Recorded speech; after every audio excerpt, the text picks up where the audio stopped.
نآمن بسلاسي ونغني لسلاسي ونسجد لسلاسي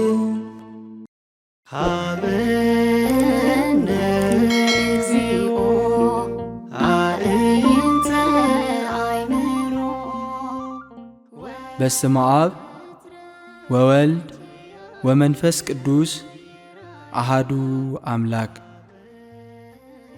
ሰብ ካብ አፍ እግዚአብሔር ብዝወፅእ ኩሉ ቃል ዳእምበር ብንጌራ ጥራይ ኣይነብርን እዩ። እዚ ምግበ ምእመናን እዩ። ምግበ ምእመናን ብቤት ትምህርት ሰንበት ደብረ ብርሃን ቅድስት ሥላሴ ዕዳጋ ሐሙስ አስመራ ተዳልዩ ኣብ ዲቢኬኤስ ቲቪ ዝቐርብ መንፈሳዊ መርሓ ግብሪ እዩ። ኣብዚ መርሓ ግብር ትምህርቲ ቅድስት ቤተ ክርስቲያን፣ ታሪኽ ቅድስት ቤተ ክርስቲያንን ቅዱሳንን፣ ትምህርቲ ሓዘል መንፈሳዊ ትረኻታትን ወግዕታትን ይመሓላለፍ። ሰናይ ምክትታል።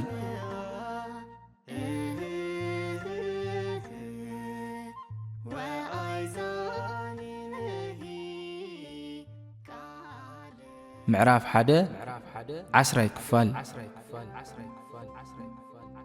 ብቕልጽሙ ሓይሊ ገበረ። ድንግል ማርያም እግዚአብሔር ብቕልጽሙ ሓይሊ ገበረ በለት። ቅልጽም እግዚአብሔር እንታይ እዩ? እግዚአብሔር ከም ሰብ ኢድ እግሪ ቅልጽም ብርኪ ኣለዎ ማለት ድዩ? ሰብ ብምስልን ኣርአያን እግዚአብሔር ተፈጢሩ ዝበሃል በዚ ዶ ይኸውን ዝብሉ ሕቶታት የለዓዕል። ወዲ ሰብ በአርአያን አምሳልን እግዚአብሔር ዝተፈጥረ ብስጋ ዘይኮነ ብነፍሱ እዩ። ሰብ ንእግዚአብሔር ዝመስል ኮይኑ ዝተፈጥረ ለባዊት ነባቢት ህያዊት ብዝኾነት ነፍሱ እምበር ብስጋኡ ኣይኮነን። ቅዱስ ባስልዮስ ዘቂሳርያ ነዚ ኸረድእ እንከሎ ወዲ ሰብ ብኣምሳል እግዚአብሔር ተፈጢሩ ዝበሃል ብነፍሱ እምበር ብስጋኡ ኣይኮነን። ብስጋ እንተዝኸውን ነይሩ ብተፈጥሮ ጎደሎ ኣካል ኮይኑ ዝውለድ ሰብ ወይ ድሕሪ ጊዜ ኣካሉ ዝጎደለ ሰብ ምሳሌ እግዚአብሔር ዝጎደሎ ምኾነ። ዋላ እኳ ኣርአያ ሰብ እግዚአብሔር ብስጋ እንተዘይኮነ እግዚአብሔር ኣብ መጽሓፍ ቅዱስ ኣካላት ሰብ ከም ዘለዎ ኮይኑ ክንገር ንረክብ ኢና። እነሆ ኢድ እግዚአብሔር ንምድሓን ሓጻር ኣይኮነትን፣ ከይሰምዕ ከዓ እዝኑ ኣይጸመመትን። እቲ እዝኒ ዝፈጠረ ዶ ዘይሰምዕ ይመስለኩም? እቲ ዓይኒ ዝፈጠረ ዶ ዘይርኢ ይመስለኩም? እግዚአብሔር ኣብ ምድሪ ሰብ ብምፍጣሩ ተጣዕሰ ዝብላ ቃላት ንእግዚአብሔር ብኣካልን ስምዒትን ሰባት ዝገልጹ ቃላት እየን። እዚ ግና ድኻም ሰብ ዝፈልጥ እግዚአብሔር ናይ ኣምላኻዊ ኣእምሮ ናይ ድኻመ ሰብ መርአያ ክኸውን እንከሎ ብስጋ ቅድሚ ምግላጹ ዝተገብረ ስጋዌ ቅዱሳት መጻሕፍቲ እዩ። ቅዱስ ኤፍሬም ሶርያዊ ነዚ ብኸምዚ ገልጾ፣ ስም ኣካላት ሰብነት ክለብስ ንዝፈቐደ ንኡኡ ምስጋና ይግባእ። መጽሓፍ ብዛዕባ እዝኒ ምዝራቡ እግዚአብሔር ከም ዝሰምዕ ንምምሃር እዩ። ብዛዕባ ዓይኒ ዝዛረብ ድማ ከም ዝርእየና ንምግላጽ እዩ። ዋላ እኳ ኣብኡ ጣዕሳ እንተዘየለ ናቱ ባህርያት ኮይኖም ክጽውዓሎም ምእንቲ ድኻምና ክወስድ ክብል ፈቐደ። እግዚአብሔር ነዞም ናይ ደቂ ሰባት መጸውዒ ኣስማት እንተዘይቅበል ነይሩ ወዲ ሰብ ምስ ፈጣሪ ምዝርራብ ኣይምኽኣለን።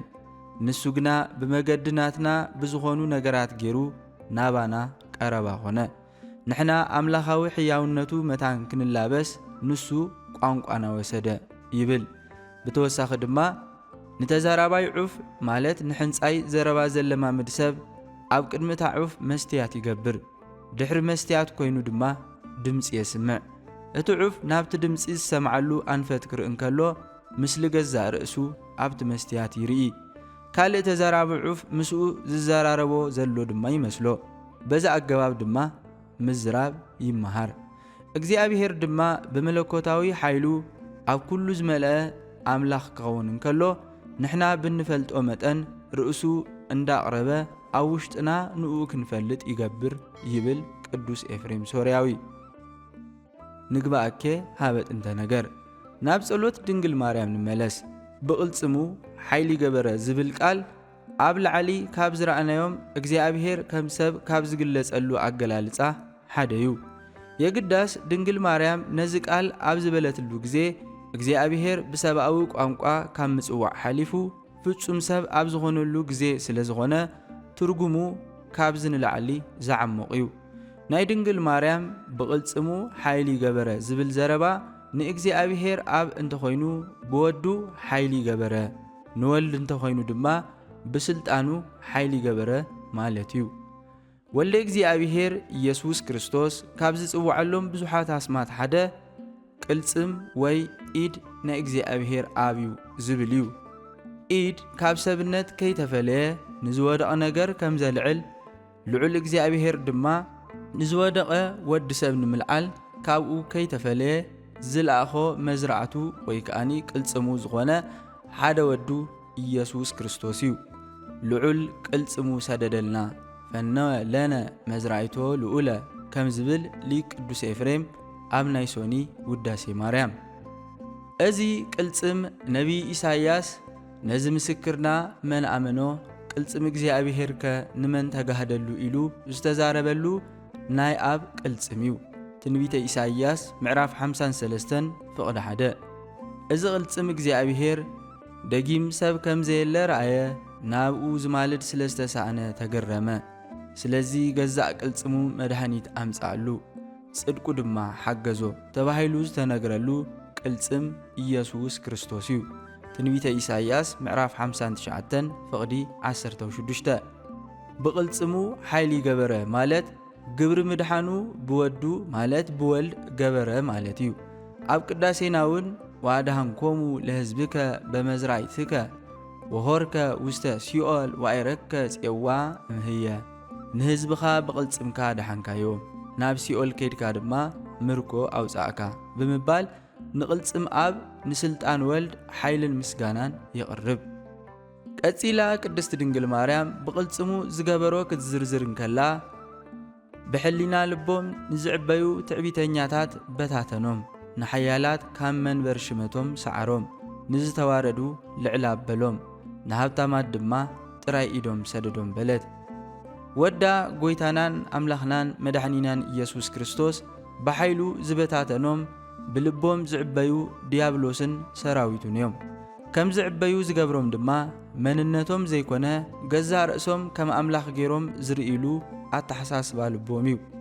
መራሒኦም ዲያብሎስ ብልብኻ ናብ ሰማይ ከዓርግ የበልካ፣ ልብኻ ተዓቢዩስ ኣነ ኣምላኽ እየ፣ ኣብ ማእከል ባሕሪ ድማ ኣብ ዝፋን ኣምላኽ ተቐሚጥ ኣለኹ ትብል ኣለኻ፣ ብምኽንያት መልክዕካ ልብኻ ተዓበየ እናተባህለ ተደጋጊሙ ዝተነግረሉ ትዕቢተኛ እዩ። ትንቢተ ሕዝቅኤል ምዕራፍ 28 ፍቕዲ 2 ምዕራፍ 5 ፍቕዲ 17። ትንቢተ ሕዝቅኤል ምዕራፍ 28 ፍቕዲ 2 ፍቕዲ 5 ፍቕዲ 17። እግዚኣብሔር ንዲያብሎስን መንገዲ ትዕቢቱ ዝተኸተሉ ኣጋንንትን ኣቐዲሙ ካብ ክብሮም ኣዋሪድዎም እዩ። ሕጂ ድማ ብቕልጽሙ ሓይሊ ገበረ፣ ኣብ ምድሪ ሰልጢኖም ንዝነበሩ ኣጋንንቲ ብኪደተ እግሩ በታተኖም፣ ነቶም ኣብ ኣየር ዝነበሩ ኣጋንንቲ ድማ ካብ ምድሪ ልዕል ኢሉ ብመስቀሉ በተኖም። ናይ መራሒኦም ግብሪ ዲያብሎስ መታን ከፍርስ ተጋህደ፣ ኣብ ሲኦል ንዝነበረ ቀጽርታቶም ሰባቢሩ ንዕቡያት በተኖም። ቀዳማይ መልእኽቲ ዮሐንስ ምዕራፍ 3 ፍቕዲ 9፣ መዝሙረ ዳዊት ምዕራፍ 107 ፍቕዲ 16። ኣብ ልዕሊ ሰባት ብርቱዓት ዝነበሩ ኣጋንንቲ ልቢ ወዲ ሰብ ዙፋኖም ገይሮም ተቐሚጦም ከም ዘይነበሩ መዝራእቲ ኣብ ክርስቶስ ንኣጋንንቲ ብኣጻብዕ እግዚኣብሔር እናውፅአ ካብ ዝፋውንቶም ማለት ሰብነት ወዲ ሰብ ኣዋረዶም። ወንጌለ ሉቃስ ምዕራፍ 11 ፍቕዲ 20። ብማእሰር ኣጋንንቲ ተታሒዞም ይሳቐዩ ዝነበሩ 7 ኣጋንንቲ ዘውፅኣላ ማርያም መግደላዊትን ኣብ ቅድሚ ሰብ ንዝተዋረዱ ልዕል ኣበሎም። ካብ ማእሰርቲ ዲያብሎስ ተገላጊለን ቅዱሳት ሰባኪያት ዜና ትንሣኤ ብምግባር ልዕል ኣበለን። ወንጌለ ሉቃስ ምዕራፍ 8 ፍቕዲ 2፣ ወንጌለ ማርቆስ ምዕራፍ 16 ፍቕዲ 9። ነፍሳት ሰባት ሒዞም ከጨንቑን ዘይምርክኦም ኣብ ሲኦል ኣሲሮም በዓል ጸጋ ኮይኖም ዝነበሩ ኣጋንንቲ ቅድም ነቲ ሓያል ከይኣሰረ ኣብ ቤት እቲ ሓያል ኣትዩ ገንዘቡ ክብዝብዝ ዝኽእል የልቦን፣ ሽዑ ኸዓ ቤቱ ይብዝብዝ ከም ዝተባህለ ንዲያብሎስ ብመስቀል ኣሲሩ ካብ መገዲ ምስ ኣለዮ ሕልቅነቱን ስልጣኑን ገፈፎ ንኹሎም ነፍሳት ማሪኹ ናብ ገነት ብምውሳድ ንበዓል ጸጋ ዝነበሩ ኣጋንንቲ ጥራይ ኢዶም ሰደዶም። ወንጌለ ማርቆስ ምዕራፍ 3 ፍቕዲ 27 መልእክቲ ቅዱስ ጳውሎስ ናብ ሰብ ቆላሲስ ምዕራፍ 2 ካብ 14 ክሳብ 15 ንኣቦታትና ንኣብርሃምን ንዘርኡን ድንግል ማርያም ንኣቦታትና ንኣብርሃምን ንዘርኡን ክሳዕ ዘለዓለም ዝተዛረቦ ቃል ኪዳን ዘከረ ንእስራኤል ኣገልጋሊኡ ተቐበለ ብምባል ጸሎታ ኣዕረገት። ቅዱሳት መጻሕፍቲ ብዝግባእ ተማሂራ ዝዓበየት ቅድስተ ቅዱሳን ድንግል ማርያም ሰብነታ ማሕደር ሥላሴ ክኸውን ድንኳን ጌራ ዝተቐበለት እመብዙሃን ድንግል ማርያም ንስላሴ ኣበይቱ ተቐቢሉ ዘእንገደ ንኣበ ብዙሃን አብርሃም ኣብ መዕረግ ጸሎታ ጸዋዓቶ ወዳ አብርሃም ተባሂሉ ስለ ዝጽዋዕን ፈጻሚ ቃል ኪዳን አብርሃም በመዃኑ ድንግል ማርያም ንአብርሃምን ንዘርኡን ዝተዛረቦ ቃል ኪዳን ዘከረ በለት። እግዚአብሔር ንአብርሃም ዝኣተወ ቃል ኪዳን ብሓቂ ክባረኸከ ንዘርእኻ ድማ ከም ከዋኽብቲ ሰማይ ከምቲ ኣብ ገምገም ባሕሪ ዘሎ ሑፃን ኣዝየ ከብዝሖ እየ ህዝብታት ኩላ ምድሪ ድማ ብዘርእኻ ክባረኾዮም ዝብል እዩ ነይሩ። ኦሪት ዘፍጥረት ምዕራፍ 22 ካብ ፍቕዲ 17 ክሳብ 18 እዚ ኣምላኻዊ ቃል ኪዳን ተፈጺሙ ዘረ አብርሃም ድማ በዚሑ 12 ነገድ ኮይኑ ብወገን ይስሐቅ ኮነ ብወገን እስማኤል ንአብርሃም ኣቦና ዝብሉ ብዙሓት ተወሊዶም ንአብርሃም ዝኣተወ ቃል ኪዳን ተፈጺሙ እዩ። ድንግል ማርያም ኣብ ጸሎታ ንአብርሃምን ንዘርኡን ዝኣተወ ቃል ኪዳን ዘከረ ኢላ ምዝራባ ንአብርሃም ብተወሳኺ ካብ ምብዛሕ ዘርኡ ዝተፈጸመሉ ካልእ ቃል ኪዳን ከም ዘሎ የርኢ። ብሓቂ እግዚኣብሔር ንአብርሃም ዝሃቦ ዓብዪ ቃል ኪዳን ከም ከዋኽብቲ ሰማይ ዝተመሰሉ ምድራውያን ጻድቃን ከም ሑፃ ዝተመሰሉ ሓጥኣን ካብ ምውላድ ንላዕሊ ክርስቶስ ካብ ዘርኡ ከም ዝውለድን ወዲ አብርሃም ኢየሱስ ክርስቶስ ተባሂሉ ምጽውዕን እዩ። ወንጌለ ማቴዎስ ምዕራፍ 1 ፍቕዲ 1 ድንግል ማርያም ንአብርሃምን ንዘርኡን በለት እምበር ንአብርሃምን ንኣዝርእቱን ኣይበለትን። ቅዱስ ሐዋርያ ጳውሎስ እግዚአብሔር ንአብርሃም ንዘርእኻ ኢሉ ተስፋ ሃቦ ብዙሓት ገይሩ ንኣዝርእትኻ ኣይበሎን እንታይ ደኣ ንሓደ ከም ዝዛረብ ገይሩ ንዘርእኻ በሎ እምበር ንሱ ድማ ክርስቶስ እዩ ይብል። መልእክቲ ቅዱስ ጳውሎስ ናብ ሰብ ገላትያ ምዕራፍ 3 ፍቕዲ 16 ንአብርሃም ኣሕዛብ ብዘርእኻ ክባረኹ እዮም ዝብል ቃል ኪዳን ዝተፈጸመሉ ኣሕዛብ ብወዲ አብርሃም ኢየሱስ ክርስቶስ በረኸት ወንጌል ምስ በጽሖም እዩ። አብርሃም ብስጋ ኣቦ ዝኾኖም አብርሃም ኣቦ ኣለና እናበሉ ዝምክሑ ንዝተገዝሩ እስራኤላውያን ጥራይ ነበረ። ወንጌለ ሉቃስ ምዕራፍ 3 ፍቕዲ 8 ግብረ ሐዋርያት ምዕራፍ 3 ፍቕዲ 25 ንሳቶም ግና ውሉድ አብርሃም እንተትኾኑስ ግብረ አብርሃም ምገበርኩም ዘብል ሕይወት ዝነበሮም እዮም። መድኃኔ ዓለም ኢየሱስ ክርስቶስ ንኣይሁድ ዘረ አብርሃም ምዃንኩምሲ ፈልጤ እንተኾነ ግና ቃለ ያባኻትኩም ኣይነብርን እሞ ክትቀትሉን ትደልዩ ኣለኹም። ሕጂ ግና ነቲ ብእግዚአብሔር ዝሰማዕኩሞ ሓቂ ንዝነግረኩም ሓቀኛ ሰብ ንዓይ ክትቀትሉኒ ትደልዩ ኣለኹም። አብርሃምሲ ከምዚ ኣይገበረን በሎም። ወንጌለ ዮሐንስ ምዕራፍ 8 ካብ 37 ክሳብ 40 ብሓቂ አብርሃም ኣብ ዘበኑ ንዝተገልጸሉ ናይ እግዚኣብሔር ሰብ መልኪ ጼዴቅ ክረኽቦ እንከሎ ብኣኽብሮት ኣዘራሪቡ ምስ ሕብስትን ወይንን ቡራኬ ድንን ኢሉ ተቐበለ። ኣስራት ደኣ ሃቦ እምበር ክቐትሎ ኣይደልየን።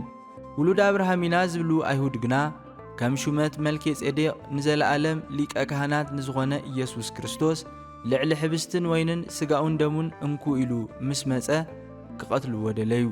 ኦሪት ዘፍጥረት ምዕራፍ 14 ፍቕዲ 17 ወንጌለ ዮሐንስ ምዕራፍ 6 ፍቕዲ 52 አብርሃም ንሜልኪ ጼዴቅ ካብኡ ንዝውለዱ ንበዓል ሌዊ ወኪሉ ኣስራት ክህብ እንከሎ ውሉድ አብርሃም ኢና ባህልቲ ኣይሁድ ግና ንክርስቶስ ኣብ ክንዲ ኣስራት ማእሰርቲ ከፊሎም ኣብ ሓረግ ዘርኦም ንዘለዉ ውሉዶም ኣብ ቅትለት ንምስታፍ ደሙ ኣብ ልዕሌናን ደቅናን ደቂ ደቅናን ይኹን በሉ። በዚዩ ድማ ጎይታ አብርሃምሲ ከምዚ ኣይገበረን ዝበሎም። ወንጌል ማቴዎስ ምዕራፍ 27 ፍቕዲ 25 እግዚአብሔር ንአብርሃም ካብዞም አእማን ውሉድ ከተንስእ ይኽእል እዩ ከም ዝተባሃለ ኢየሱስ ክርስቶስ ከም እምኒ ተሪር ልቢ ንዝነበሮም እሞ ብኡ ሓድሽ ልቢ ንዝረኸቡ ኩሎም ኣሕዛብ ኣቦ ኾኖም። ምኽንያቱ መጀመርታ ዝተጸውዐ ኣቦ ግዙራት ምእንቲ ክኸውን እዩ። ንግዙራት ንበይኖም ጥራይ ኣይኮነን። እንኮላይ ከይተገዝሩ ኣሰር ሃይማኖት ኣቦና አብርሃም ንስዕቡ እዩ እምበር ኣቦ ብዙሓት ኣሕዛብ ክገብረከየ ተባሂሉ ከም ዝተጻሕፈ ንምውታን ህይወት ብዝህብ ንዘየለ ከም ዘሎ ገይሩ ብዝጽውዕ ኣብ ቅድሚ ዝኣመነሉ ኣምላኽ ኣቦ ኩሉና እዩ። መልእክቲ ቅዱስ ጳውሎስ ናብ ሰብ ሮሜ ምዕራፍ 4 ካብ 11 ክሳብ 16 ኣስዕብ ኣቢላ ድንግል ማርያም ወተወክፎ ለእስራኤል ቁልኤሁ ንእስራኤል ወዱ ተቐበለ በለት። እግዚአብሔር በኹር ወደይ ኢሉ ዝጸውዖ ካብ ወዱ እስራኤል ሰብ ኮይኑ ከም ዝውለድን ዝኣተወ ቃል ኪዳኑ ከም ዘይረስዕን እስራኤል ዝተባሃለ መልክዕ ያዕቆብ ኣፍቀረ ስኖ ለያዕቆብ ዝተባሃለ ቃል ምፍጻሙ ዘርኢ እዩ። ኦሪት ዘጸአት ምዕራፍ 4 ፍቕዲ 23 መዝሙረ ዳዊት ምዕራፍ 47 ፍቕዲ 4 ንሱ ንእስራኤል ደቀ ኢሉ ናብቶም ናቱ መጸ እቶም ናቱ ግና ኣይተቐበልዎን። ንሶም ክመጽእ እዩ ብዝበልዎ መገዲ ስለ ዘይመጸ ኣይተቐበልዎን። የግዳስ ንሱ ንአብርሃምን ንዘርኡን ዝተዛረቦ ቃል ኣይረስዕን። ቃል እግዚአብሔር ኣይሕሶን እዩ እሞ ኩሎም ካብ እስራኤል ዝውለዱ እስራኤል ኣይኮኑን ይብል። መልእክቲ ቅዱስ ጳውሎስ ናብ ሰብ ሮሜ ምዕራፍ 9 ፍቕዲ 6 ድንግል ማርያም ኣብ ቤት ኤልሳቤጥ ዝጸለየትዎ ጸሎት ንአብርሃምን ንዘርኡን ዝተዛረቦ ቃል ኪዳን ዘከረ ኢላ ኣዕረገት። ሓቂኡ እግዚአብሔር ንአብርሃም ዝሃቦ ቃል ኪዳን ኣይረስዕን፣ ዝተዛረቦ ድማ ተፈጸመ። ንሕና ድማ ንኣኽን ብወድኺ ክርስቲያን ተባሂልና ንዝተጸውዓና ኣዝርእትኺ ዝተዛረቦ ቃል ኪዳን ዘኪሩ ክምሕረና ንምሕፀን። ኦ ጎይታ ንአብርሃም ካብ ዝኣተኻሉ ቃል ኪዳን ንኣዲኻ ዝመሓልካዮ ቃል ኪዳን ኣይዓብን? ካብ ሃገርካ ካብ ኣዝማድካ ካብ ቤት ኣቦኻ ተፈሊኻ ናብቲ ኣነ ዘርእየካ ምድሪ ውፃእ ኢልካ ካብ ዝጸዋዕካዮ አብርሃም ርስኢ ህዝበኪ ወቤተ ኣቡኪ ወገንክን ቤት ኣቦኽን ረስዒ ኢልካ ዝመረጽካያ እሞ ካብ ሕቕፊ ወለዳ ተፈልያ ኣብ ቤት መቕደስ ዝዓበየት ጓል 3 ዓመት መናኒት ድንግል ማርያም ኣይትበልጽን? ኦሪት ዘፍጥረት ምዕራፍ 12 ፍቕዲ 1 መዝሙረ ዳዊት ምዕራፍ 44 ፍቕዲ 10 አብርሃም ኣብ ድንኳን እዩ ዝተቐበለካ፣ ንሳ ግና ሰብነታ ድንኳን ጌራያ ዝተቐበለትካ። አብርሃም ካብ ፍቕሪ ውሉዱ ንኣኻ ዘለዎ ፍቕሪ በሊጽዎ ወዱ ክስውእ ፈቒዱ ክንሱ ከልከልካዮ። ድንግል ማርያም ግን ንጹሕ በጊዕ እግዚአብሔር ንዝኾንካ ንኣኻ ኣብ ልዕሊ መስቀል መስዋዕቲ ክትከውን ከለኻ ብሓዘን ዝቖሰለት እያ። ንኣ ዝኣተኻዮ ናይ ምሕረት ቃል ኪዳነ ምሕረት ዘኪርካ መሓረና። በእንተ ማርያም መሃረነ ክርስቶስ። ኦ ክርስቶስ ምእንቲ ድንግል ማርያም ኢልካ መሓረና። ማርያም እመብዙኃን ማርያም እመብዙኃን እመብዙኃን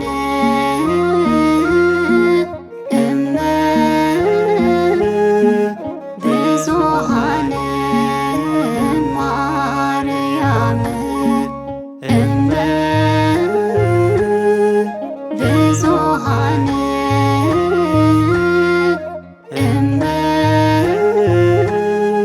እመብዙኃን